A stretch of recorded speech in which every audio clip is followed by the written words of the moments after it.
नमस्कार, आप सभी को बहुत बहुत स्वागत है आपका मेरे यूट्यूब चैनल में। साथियों, भारत में महंगाई भत्ता अर्थात कि डीए की वृद्धि का एक विश्लेषण आपके समक्ष प्रस्तुत करने का प्रयास करते हैं।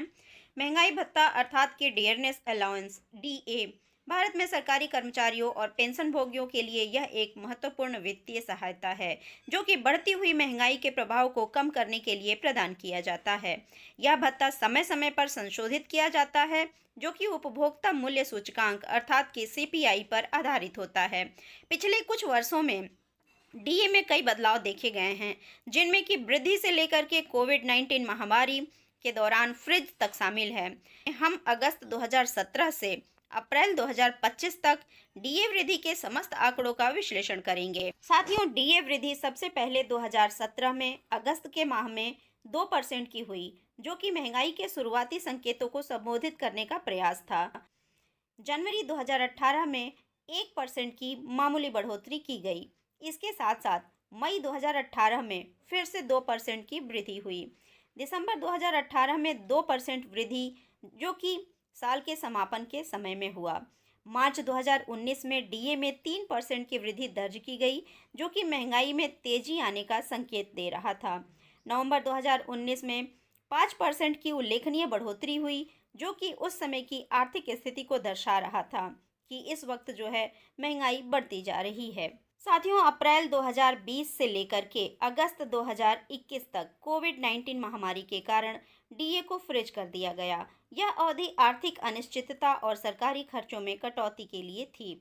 सितंबर 2021 में फ्रीज हटाने के बाद डीए में 11% की एक बड़ी वृद्धि हुई, जो कि लंबे समय से लंबित मांगों को पूरा करने का एक प्रयास था।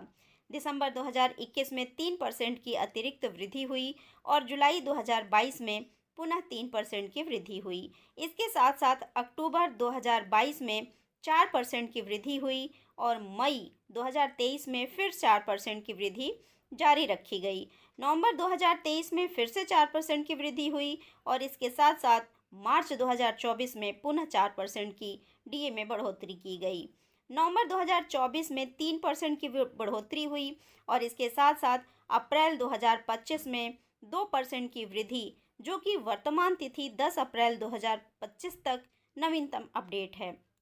साथियों, 2017 से 2019 की इस अवधि में डीए वृद्धि जो है वो अपेक्षाकृत स्थिर रही, जिसमें कि 1% से 5% के बीच में उतार चढ़ाव देखा गया। नवंबर 2019 में 5% की वृद्धि, जो कि सबसे बड़ी वृद्धि थी, यह महंगाई और जनजीवन यापन की लागत को दर्शाती थी।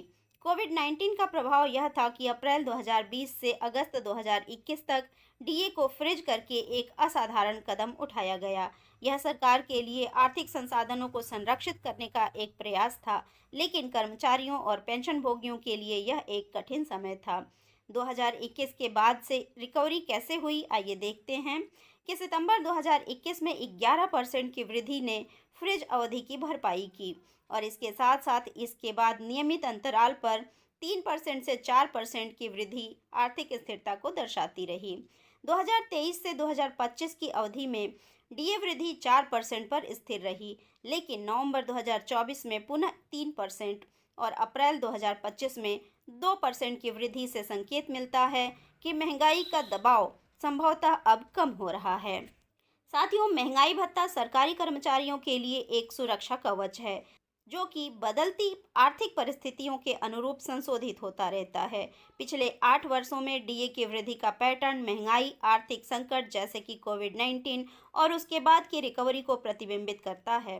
अप्रैल 2025 में 2% की नवीनतम वृद्धि से संकेत मिलता है कि सरकार महंगाई को नियंत्रित करने में और कर्मचारियों को राहत देने के बीच में संतुलन बनाए रखने का प्रयास कर रही है। भविष्य में डीए की दिशा आर्थिक नीतियों और वैश्विक कारकों पर निर्भर करेगी। साथियों, यह वीडियो डीए के महत्व और इसके बदलते स्वरूप को समझाने में आपकी मदद करेगा। यह न केवल कर्मचारियों के जीवन को प्रभावित करता है, बल्कि देश की आर्थिक स्थिति का भी एक सूचक है। साथियों, ये थी समस्त जानकारी डीए की वृद्धि के संबंध में।